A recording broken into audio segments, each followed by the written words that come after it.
हूँ आपके साथ आरजू साई। हम अगले 20 मिनट में आपको देश दुनिया की 20 ऐसी खबरें बताने वाले हैं जो इस वक्त न केवल सुर्खियों में हैं बल्कि दिलचस्प और अहम भी हैं। तो शुरू करते हैं 20 मिनट में 20 खबरों का सिलसिला। सबसे पहले देखेंगे राजस्थान की कौन कौन सी खबर इस वक्त अहम है।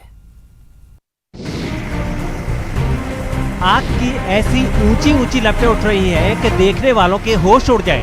ऐसा लग रहा है कि आग की लपटें सब कुछ जलाकर खाक कर देंगी और ये बुझाए ना बुझेगी। लपलपाती आग की लपटों वाली ये तस्वीरें अलवर के शाहजहांपुर कस्बे की हैं, जहां रविवार की देर रात एक कबाड़ के गोदाम में आग लगी थी। कबाड़ के गोदाम में आग कैसे लगी ये तो साफ साफ पता नहीं चल पाया है। हाँ, आसपास के लोगों का जरूर कहना है कि आग लगने की वजह से पूरे इलाके में धुआं भर गया था और कबाड़ की वजह से इतनी दुर्गंध फैल गई थी कि सांसें लेना मुश्किल हो रहा था। आसपास के लोगों की सूचना पर हालांकि फायर ब्रिगेड की टीम मौके पर जल्द ही पहुंच गई थी और करीब 3 घंटे की मशक्कत के बाद आग पर काबू भी पा लिया गया था। बताया जा रहा है कि इस आग की वजह से कबाड़ मालिक को हजारों का नुकसान हुआ है।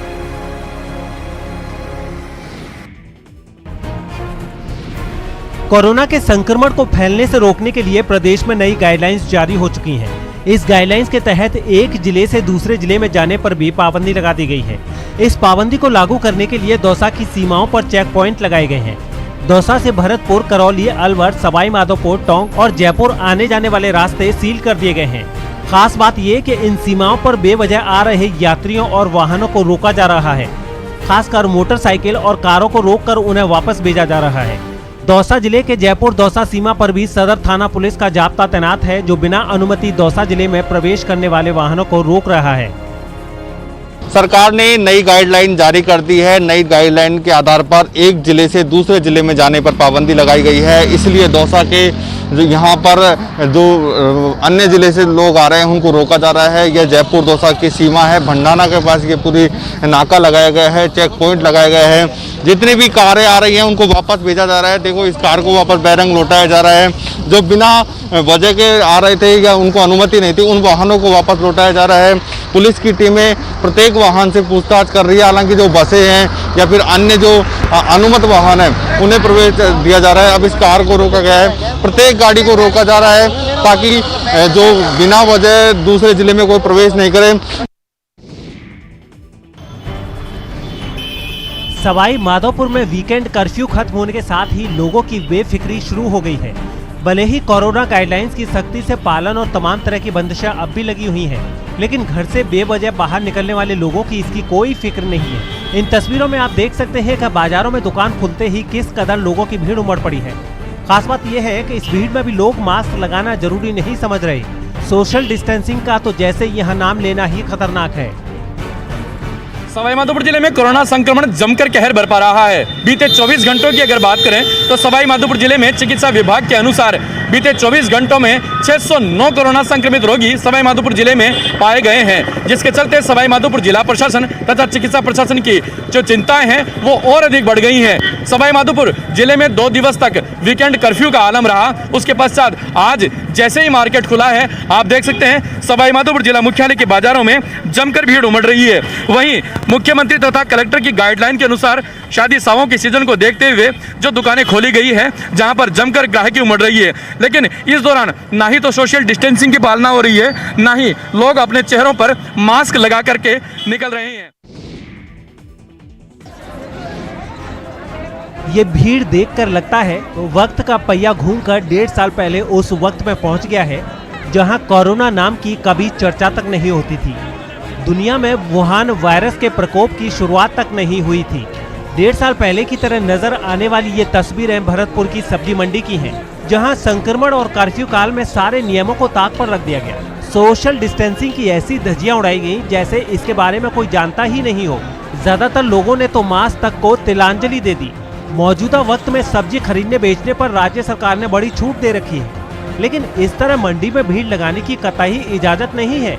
फिर भी लोग हैं कि सब्जी और फल खरीदने इस कदर सब्जी मंडी में उमड़ पड़े हैं, जैसे 1 किलो सब्जी के साथ 4 किलो सब्जी मुफ्त मिल रही हो। प्रशासन कई बार ऐसे लोगों को समझा चुका है कि इस कदर भीड़ लगाने से वो कोरोना की चपेट में आ सकते हैं, उनकी जान मुश्किल में पड़ सकती है। फिर भी लोग हैं कि मानते नहीं। ऐसे में तो यही कहा जा सकता है कि ये लोग सब्जी के साथ कोरोना फ्री में लेने आए हैं।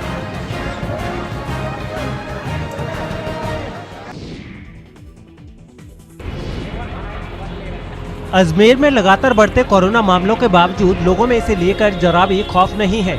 अभी भी लोग बेवजह घरों से बाहर निकल रहे हैं। बेतरतीब सब्जी दुकानें खुल रही हैं। लोग बिना मास्क के बाहर निकल रहे हैं। पुलिस सख्ती भी दिखा रही है, लोगों का चालान भी काट रही है, लेकिन फिर भी सब्जी खरीदने के बहाने लोग घरों से बाहर निकल रहे हैं और बेफिक्र होकर घूम रहे हैं। आपको बता दें कि ऐसे ही बेफिक्र लोगों की वजह से कोरोना का संकट इस कदर गहराया है और अगर जल्द ये लोग नहीं सुधरे तो ये लोग अपने साथ साथ अपनों की भी जिंदगी दांव पर लगा देंगे।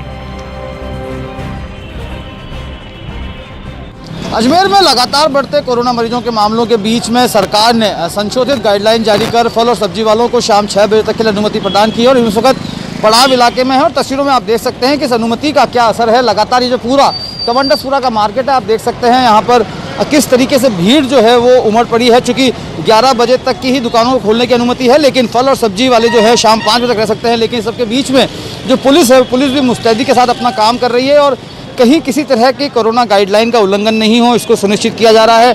यातायात पुलिसकर्मी भी लगातार मुस्तैद है। आप देख सकते हैं कि बिना वजह जो घरों से बाहर निकलने की कोशिश कर रहे हैं, वो उनको पुलिस जो है रोक कर उनसे पूछताछ कर रही है और गैर वाजिब जवाब मिलने पर उनके चालान भी यहाँ पर काटे जा रहे हैं। और न सिर्फ चालान काटे जा रहे हैं बल्कि वाहनों को भी जब्त किया जा रहा है।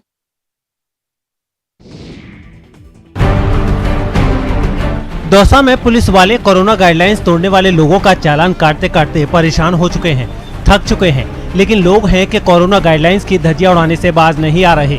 आपको बता दें कि दौसा में रविवार तक पुलिस 7,000 लोगों का चालान काट चुकी है। इन लोगों से 4,87,000 रुपए का जुर्माना भी वसूला गया है। हालात ये हो गए हैं कि पुलिस के पास अब चालान बुक भी कम पड़ने लगी हैं, लेकिन नियम तोड़ने वाले लोगों की संख्या में कोई कमी नहीं आ रही है। कोविड की दूसरी लहर को देखते हुए हमारे पुलिस के जो इंतजाम किए गए हैं और जिसमें जो गाइडलाइन दी गई हैं उसकी जो लोग पालना नहीं कर रहे हैं उसमें हमारे द्वारा विभिन्न कार्रवाई की जा रही हैं। जो लोग मास्क नहीं पहन रहे, कवर नहीं पहन रहे या सोशल डिस्टेंसिंग नहीं कर रहे। पुलिस इन दिनों अपना कामकाज छोड़कर लोगों से कोरोना नियम पालन कराने में लगी है। इस दौरान बड़ी संख्या में पुलिस वाले भी कोरोना संक्रमित हो रहे हैं। फिर भी कुछ लोग इतने ढीठ हैं कि नियम मानने के बदले सड़क पर घूमने निकल पड़ते हैं। कोविड-19 के बढ़ते संक्रमण को रोकने के लिए सरकार नई गाइडलाइन जारी कर रही है, उसके बावजूद भी लोग लापरवाही बरत रहे हैं। हालांकि पुलिस की टीमें लगातार कार्रवाई कर रही हैं। उसी कार्रवाई का परिणाम है कि पिछले जन अनुशासन अब जो पखवाड़ा है, इस दौरान पुलिस ने 7,000 लोगों के खिलाफ कार्रवाई की है और जिसमें पुलिस ने करीब 15 लाख रुपए का जुर्माना और चालान वसूल किया है। ऐसे में जिले में बड़े स्तर पर यह कार्रवाई की गई है, लेकिन इतनी बड़े स्तर पर भी कार्रवाई होने के बावजूद भी लोग लापरवाही कम नहीं कर रहे हैं और इस तरह बिना वजह बाजार में आ रहे हैं। डूंगरपुर से हैरान करने वाला एक वीडियो सामने आया है। ये वीडियो विधायक राजकुमार रोत की शादी का है, जिसमें साफ साफ नजर आ रहा है कि किस कदर कोरोना नियमों की धज्जियां उड़ाई गई। आपको बता दें कि कोरोना की दूसरी लहर के बाद प्रदेश में कई पाबंदियां लगाई गई हैं, जिनमें एक शादी में 50 से ज्यादा लोगों के शामिल होने की इजाजत नहीं है। लेकिन विधायक जब दूल्हा बने तो इन नियमों को ताक पर रख दिया गया। शादी में इतनी भीड़ उमड़ी कि पंडाल में पांव रखने तक की जगह नहीं दिखी। वहां से सामने आई एक तस्वीर में सैकड़ों लोगों की मौजूदगी में विधायक शादी की हर रस्म अदा करते दिखे। जश्न में ऐसे डूबे कि कोरोना को ही भूल गए। न मास्क का ख्याल रखा गया और न ही एक दूसरे से 2 गज की जरूरी दूरी बनाई गई। इस समारोह की गवाह बनी महिलाएं हो या बुजुर्ग या फिर बच्चे, सब पंडाल के नीचे एक दूसरे से बेहद करीब बैठे थे। इनमें से कुछ लोग तो मास्क लगाए थे, लेकिन ज्यादातर लोगों ने इसमें भी खानापूर्ति की। मास्क को नाक के नीचे कर शादी की रस्में पूरी करवाते दिखे। इससे पहले दूल्हा बने विधायक बारातियों की भीड़ के साथ अपने घर से निकले। सैकड़ों लोगों की मौजूदगी में उन्होंने गुड़ चढ़ी की रस्म भी पूरी की।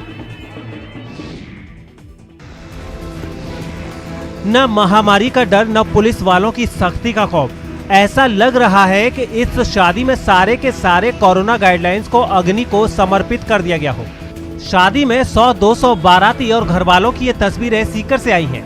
रविवार की देर शाम सीकर में एक विवाह स्थल पर भारी भीड़ जुटने की पुलिस को सूचना मिली थी। इस सूचना पर एसडीएम गरिमा लाटा के नेतृत्व में पुलिस वालों की एक टीम यहां औचक निरीक्षण पर पहुंच गई। पुलिस वालों को यूं देखकर घर वालों के होश उड़ गए, लेकिन शादी का खाना छोड़कर कोई जाना नहीं चाहता था। ऐसे में पुलिस को सख्ती दिखानी पड़ी और 50 से ज्यादा लोगों को जबरदस्ती वहां से निकाला गया।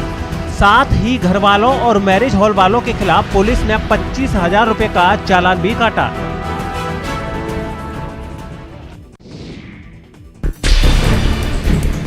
एक ही परिवार में एक ही दिन में 4 शादियां और इन शादियों में 500 से ज्यादा लोगों की भीड़ कोरोना महामारी के लिए महादावत से कम नहीं है। लेकिन ये सच है। पाली के सदर थाना क्षेत्र के सोडाबास गांव में रविवार की रात को एक ही परिवार में 4 शादियां हो रही थी। इन शादियों में 500 से अधिक लोगों की भीड़ जमा थी। इस भीड़ की खबर जैसे ही जिला प्रशासन और पुलिस तक पहुंची, सबके होश उड़ गए। आनन फानन में पुलिस बल की टीम मौके पर पहुंची। जांच अधिकारी जैसे ही मौके पर पहुंचे, लोगों ने 4 अलग अलग शादियों का हवाला देना शुरू कर दिया। लेकिन पुलिस की इस तर्क के आगे घर वालों की एक भी न चली कि शादी एक ही घर में है, लिहाजा यहाँ तय लोगों से ज्यादा लोगों की भीड़ है। घर वालों को ये भीड़ जुटाना महंगा पड़ गया, क्योंकि पुलिस ने हर शादी के हिसाब से 25-25 हजार का जुर्माना लगा दिया। खाकी वर्दी वाले इस संक्रमण काल में आम लोगों की सुरक्षा में दिन रात जुटे हुए हैं। 24 घंटे इनकी अदम्य सेवा की बदौलत ही करोड़ों लोग इस वक्त अपने घरों में सुरक्षित महसूस कर रहे हैं। परमाणु नगरी पोखरण में यातायात पुलिस प्रभारी सवाई सिंह तंवर भी ऐसे ही वर्दी वालों में से एक हैं, जो राज धर्म के साथ साथ मानव धर्म भी निभा रहे हैं। यातायात प्रभारी सवाई सिंह तंवर का कहना है कि वो संक्रमण काल में लोगों की सेवा करने से उन्हें ऐसा लगता है जैसे फर्ज निभाने के साथ साथ वो लोगों की सच्ची सेवा भी कर रहे हैं। खास बात यह है कि लोगों को सुरक्षित रखने के लिए सवाई सिंह तंवर ने अब तक कोविड नियमों के उल्लंघन के लिए 1200 लोगों के चालान काट दिए हैं। साथ ही एमबी एक्ट के तहत 1900 लोगों का चालान भी काटा है। लेकिन ये उनके लिए गर्व की बात नहीं है, क्योंकि उनका मकसद ये है कि वो लोगों से नियम पालन कराएं, ना कि जुर्माना लगाकर लोगों को आर्थिक रूप से नुकसान पहुंचाएं। कोरोना को लेकर के पोखरण में बहुत ही गंभीर स्थिति बनी हुई है। हम लगातार गश्त कर रहे हैं, लोगों को समझाइश कर रहे हैं, अपने अपने घरों में रहें, बिना वजह बेवजह घरों से बाहर नहीं निकलें, और जो बिना वजह घरों से बाहर निकलते हैं उनका चालान बनाते हैं। कोविड-19 को लेके लगभग 1200 चालान काट चुके हैं हम, बिना मास्क के, सोशल डिस्टेंस के, वो अलग अलग ऑफेंस में, और मोटर व्हीकल एक्ट के तहत भी लगभग 1900 चालान काट चुके हैं अभी तक। विधायक ज्ञानचंद पारख ना तो खुद डॉक्टर हैं और ना ही अस्पताल में इनकी ड्यूटी लगी है, फिर भी वो पाली के सबसे बड़े सरकारी अस्पताल में सुबह से रात तक घंटों ड्यूटी दे रहे हैं। मरीजों को दवा उपलब्ध करानी हो या उनके लिए बेड का इंतजाम करना हो, डॉक्टर से बात करनी हो या फिर मरीजों के लिए चाय, नाश्ते और भोजन की व्यवस्था करनी हो, यही आजकल ज्ञानचंद पारख की दिनचर्या है। लोगों का कहना है कि विधायक ज्ञानचंद रोजाना सुबह 9:30 बजे अस्पताल पहुंच जाते हैं और राउंड लगाकर ये देखते हैं कि कहीं किसी मरीज को कोई परेशानी तो नहीं है, और अगर किसी मरीज को कोई परेशानी होती है तो उनका समाधान निकालने में जुट जाते हैं। लोगों की इस सेवा पर विधायक का कहना है कि लोगों ने इसी काम के लिए तो चुना है उन्हें, ऐसे में इस मुश्किल दौर में वो अपनी जिम्मेदारी से भाग कैसे सकते हैं। सुबह 8 बजे से मेरे पास मरीज आने चालू हो जाते हैं, तो सामान्यतः मैं जल्दी उठकर जो भी मुझे योग करना है, तैयार होना है, 8 बजे मैं नीचे आकर अपने कमरे में बैठ जाता हूँ। उसमें मरीजों की लंबी कतार मेरे घर के बाहर मौजूद होती है। उनकी सुनता हूँ, उनको क्या चिकित्सा मिलनी चाहिए, उसके लिए कोई डॉक्टर से बात करनी है, या कोई दवाई की पर्ची लेके आए, उसको दवाई उपलब्ध करानी है, या किसी को बेड नहीं मिल रहा है तो बात करके बेड उपलब्ध कराना है। तो लगभग 9 साढ़े 9 तक मैं काम करता हूँ। उसके बाद मैं नाश्ता करके अस्पताल आ जाता हूँ। झुंझुनू में शायद ही ऐसा कोई हो जो मास्क वाली मैडम अनीता कीचड़ को जानता पहचानता ना हो। यूं तो अनीता कीचड़ झुंझुनू नगर परिषद की आयुक्त हैं, लेकिन उनकी पहचान इन दिनों मास्क वाली मैडम की हो गई है। दरअसल संक्रमण काल में अनीता कीचड़ अपने घर परिवार की देखभाल और दफ्तर का काम करने के साथ साथ मानव धर्म भी निभाने लगी हैं। दफ्तर का काम खत्म कर वो रोजाना कोरोना संक्रमण को कम करने के लिए लोगों को जागरूक करने निकल पड़ती हैं। इस दौरान जो लोग उन्हें बिना मास्क के नजर आते हैं, उन्हें न केवल वो मास्क पहनाती हैं, बल्कि ये भी समझाती हैं कि मास्क ही इस वक्त उन्हें कोरोना संक्रमण से बचा सकता है। कोरोना से बचने के उपायों के साथ साथ अनीता कीचड़ वैसे लोगों के भोजन का इंतजाम भी इंदिरा रसोई के जरिए करने का काम कर रही हैं, जो मुश्किल भरे इस वक्त में होटल और ढाबों पर खाना नहीं खा सकते। अनीता कीचड़ कहती हैं कि लोगों के बीच इस कदर जाना उनके और उनके परिवार के लिए खतरनाक तो है, लेकिन महामारी से इस महाजंग में लोगों की जान बचाने के लिए वो इतना तो कर ही सकती हैं। इम्यूनिटिकल प्रॉब्लम से ग्रसित है, उसको ध्यान में रखते हुए कि मुझे मन में ये डर रहता है कि मैं अपने परिवार का भी बचाऊं, बच्चों का भी ख्याल रखूं। लेकिन इससे ज़्यादा अहम मेरे लिए ये शहर है कि मेरा नगर परिषद जो झुंझुनू है उसके हर प्रत्येक व्यक्ति को मैं इस कोरोना की बीमारी से बचाऊं, उनको मास्क उपलब्ध करवाऊं, उनको बार बार समझाइश करवाऊं।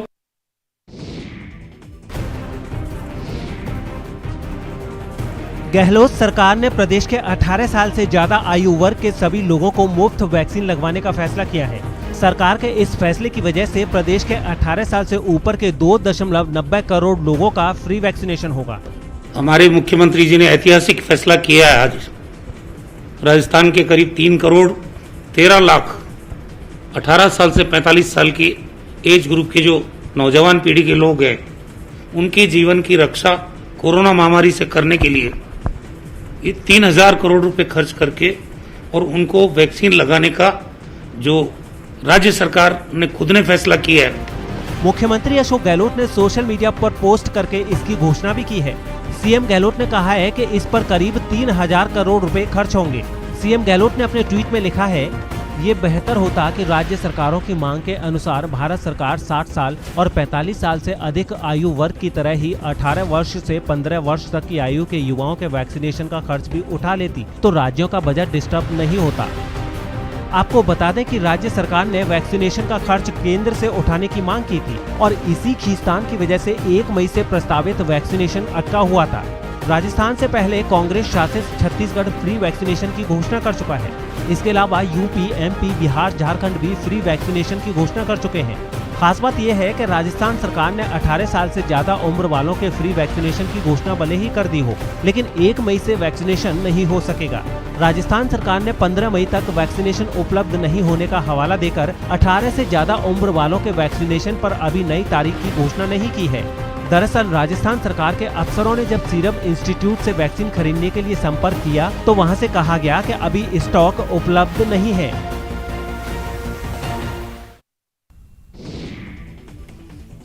बीस मिनट 20 खबर में अब देख लेते हैं कुछ दूसरे राज्यों की खबरें।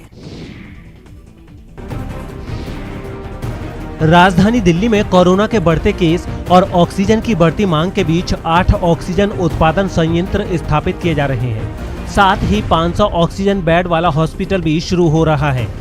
ऑक्सीजन संकट से जूझ रहे दिल्ली में प्रधानमंत्री नागरिक सहायता और पीएम केयर से 8 ऑक्सीजन प्लांट स्थापित किए जा रहे हैं। इससे 14.4 मीट्रिक टन चिकित्सीय ऑक्सीजन की मदद मिलेगी। इससे पहले दिल्ली में 17 मार्च को कौशिक एन्क्लेव के बुराड़ी अस्पताल में एक ऑक्सीजन प्लांट स्थापित किया गया था, जबकि 4 अन्य प्लांट 30 अप्रैल तक स्थापित होने की उम्मीद है, जिनमें दीनदयाल उपाध्याय अस्पताल, लोक नायक अस्पताल, बाबा साहेब अम्बेडकर अस्पताल और दीपचंद बंधु अस्पताल शामिल है। ऑक्सीजन की कमी के साथ साथ अस्पतालों में बेड की कमी से जूझ रहे दक्षिण दिल्ली में Sardar Patel Covid care centre भी शुरू हो रहा है, जहां ऑक्सीजन की सुविधा वाले 500 बेड हैं। खास बात यह है कि इस कोविड केयर सेंटर के संचालन की जिम्मेदारी आईटीबीपी के पास है। आईटीबीपी के मुताबिक सरदार वल्लभ भाई पटेल कोविड देखभाल केंद्र में किसी को भी सीधे भर्ती नहीं किया जाएगा, बल्कि यहां उन्हें ही भर्ती किया जाएगा जिन मरीजों को दिल्ली के संबंधित जिलों के जिला निगरानी अधिकारी यहां रेफर करेंगे।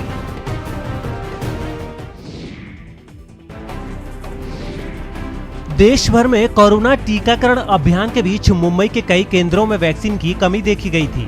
इसी कमी को पूरा करने के लिए रविवार को मुंबई को 1.5 लाख कोविशील्ड वैक्सीन की डोज और कोवैक्सीन की 800 डोज की सप्लाई हुई है। ऐसे में उम्मीद जताई जा रही है कि मुंबई में टीकाकरण अभियान की फिर से रफ्तार बढ़ जाएगी। हालांकि अभी भी मुंबई में कोवैक्सीन के सीमित स्टॉक की वजह से केवल चुनिंदा केंद्रों पर ही दूसरी खुराक उपलब्ध हो सकेगी। आपको बता दें कि रविवार को बीएमसी को वैक्सीन की 1,58,000 वैक्सीन मिली है। सरकारी और निजी टीकाकरण केंद्रों में इसका वितरण हो चुका है और अब इसके जरिए कम से कम 3 दिनों के लिए मुंबई में सुचारू रूप से टीकाकरण चल सकेगा। हालांकि यहाँ एक समस्या कोवैक्सीन को लेकर है, क्योंकि कोवैक्सीन स्टॉक में कोवैक्सीन का स्टॉक बहुत सीमित है। ऐसे में इस वैक्सीन की दूसरी खुराक लेने वालों को वरीयता दी जाएगी। बता दें कि टीकाकरण अभियान के तहत बीएमसी और राज्य सरकार की ओर से 59 टीकाकरण केंद्र स्थापित किए गए हैं। वहीं 73 निजी अस्पतालों में कुल 132 टीकाकरण केंद्र स्थापित किए गए हैं।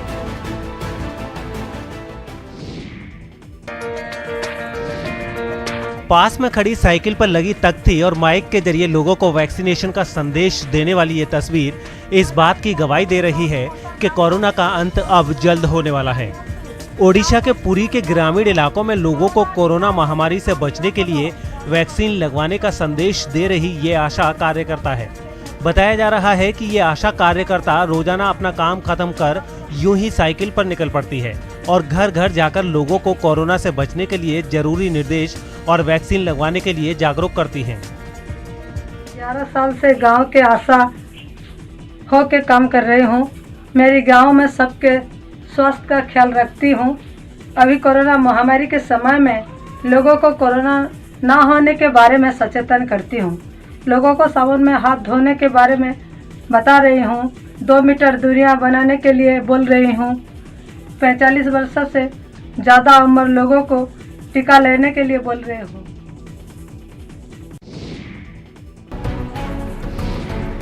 पंजाब के जालंधर से हैरान करने वाली कुछ तस्वीरें सामने आई हैं। वहां कोरोना नियमों को तोड़ने पर बारातियों के साथ शादी करने के लिए पहुंचा दूल्हा हवालात पहुंच गया। आरोप है कि दूल्हा और दुल्हन के घर वालों ने शादी के लिए बनाए गए नियमों की अनदेखी की और 20 से ज्यादा की तादाद में लोग एक जगह इकट्ठा हो गए। जानकारी मिलते ही कुछ पुलिस वाले वहां आ धमके और शादी में शामिल लोगों की धरपकड़ शुरू कर दी, जिससे वहां अफरा तफरी मच गई। वहां से सामने आई एक तस्वीर में कुछ महिलाएं अपने बच्चों को लेकर भागती दिखाई दी। पुलिस वालों ने उन लोगों को भी अपनी गाड़ी में बैठा लिया जो बाराती बनकर आए थे। इतना ही नहीं, गाड़ी में बैठा दूल्हा भी पुलिस वालों की गिरफ्त से बच नहीं पाया और उसे गिरफ्तार कर थाने पहुंचा दिया गया। फोन ਤੇ ਇਨਫੋਰਮੇਸ਼ਨ ਦਿੱਤੀ ਸੀਗੀ ਉੱਥੇ ਬ੍ਰਹਮਕੁੰਡ ਮੰਦਿਰ ਵਿੱਚ ਕੋਈ ਸ਼ਾਦੀ ਹੋ ਰਹੀ ਤੇ ਭਾਈ ਸਾਹਿਬ ਦੇ ਬੰਦੇ ਇਕੱਠੇ ਹੋਏ ਆ ਜੋ ਅਸੀਂ ਮੌਕੇ ਜਾ ਕੇ ਲੜਕੇ ਦੁੱਲੇ ਨੂੰ ਤੇ ਉਹਦੇ ਫਾਦਰ ਨੂੰ ਫੜ ਕੇ ਲਿਆ ਕੇ ਜੋ ਕਾਨੂੰਨ ਅਨੁਸਾਰ ਕਾਰਵਾਈ ਬਣਦੀ ਹੋਈ ਕਰ ਦਿੱਤੀ। खास बात यह है कि पुलिस ने लड़की के कुछ रिश्तेदारों को भी पकड़ लिया, जिसके बाद पुलिस के खिलाफ वहां के लोगों का गुस्सा फूट पड़ा। इस कार्रवाई के बाद शादी रुक गई और कोरोना नियमों को तोड़ने के आरोप में दूल्हे के साथ कुछ बारातियों पर केस दर्ज कर लिया गया। ऑटोमेटिकली पुलिस आई गई, चक्को चक्को चक्को भजो भजो भजो भी ਅਸੀਂ ਕਰ ਕੀ ਰਹੇ ਹਾਂ, ਵਿਆਹ ਤੇ ਕਰ ਰਹੇ ਹਾਂ। ਜਿੰਨੇ ਕਿਸਾਨ ਬੈਠੇ ਉਹਨਾਂ ਨੂੰ ਕੋਈ ਨਹੀਂ ਚੱਕਦਾ। ਨਹੀਂ ਅਸੀਂ ਵਿਆਹ ਤੇ ਕਰ ਰਹੇ ਹਾਂ, ਕੋਈ ਜੁਰਮ ਤਾਂ ਨਹੀਂ ਕੀਤਾ, ਵਿਆਹ ਕਰਨੇ ਚਾਹੇ ਚੁੱਕੋ ਭਜੋ ਭਜੋ ਪੁਲਿਸ ਨੇ ਇਹ ਕੀਤਾ ਹੈ। अब देख लेते हैं अंतर्राष्ट्रीय जगत की कुछ अहम खबरें। भारत में कोरोना के भीषण प्रकोप को देखते हुए अमेरिका भारत की तुरंत मदद करने के लिए तैयार हो गया है। अमेरिका ने कहा है कि वो उन स्रोतों की पहचान कर रहा है जिससे वैक्सीन के लिए कच्चे माल को तुरंत भेजा जा सके। अमेरिकी राष्ट्रपति की ओर से इसे लेकर एक बड़ा बयान भी आया है, जिनमें उन्होंने भारत को मदद देने की प्रतिबद्धता को दोहराया है। अमेरिकी राष्ट्रपति ने ट्वीट किया है कि महामारी की शुरुआत में जब हमारे अस्पतालों पर भारी दबाव था, उस समय भारत ने अमेरिका के लिए जिस तरह सहायता की थी, उसी तरह भारत की जरूरत के समय में मदद करने के लिए वो प्रतिबद्ध हैं। इससे पहले अमेरिका के राष्ट्रीय सुरक्षा सलाहकार जैक साल्विन ने भारतीय NSA अजीत डोभाल से बातचीत की थी और इस बातचीत के बाद जैक साल्विन ने रविवार को ट्वीट कर कहा कि भारत में कोविड-19 के बढ़ते मामलों को लेकर उनकी national security advisor Ajit Doval से बात हुई और इस बातचीत के बाद वो इस बात पर सहमत हुए हैं कि आगामी दिनों में और ज्यादा बातचीत करेंगे। इतना ही नहीं, जैक साल्विन ने कहा कि अमेरिका इस मुश्किल घड़ी में भारत के लोगों के साथ खड़ा है और वो भारत में कोरोना वायरस के कहर के बीच ब्रिटेन ने भी मदद का हाथ बढ़ाया है। ब्रिटिश सरकार के मुताबिक जल्द ही वेंटिलेटर्स और ऑक्सीजन कॉन्सन्ट्रेटर समेत 600 जरूरी मेडिकल उपकरण भारत भेजे जाएंगे।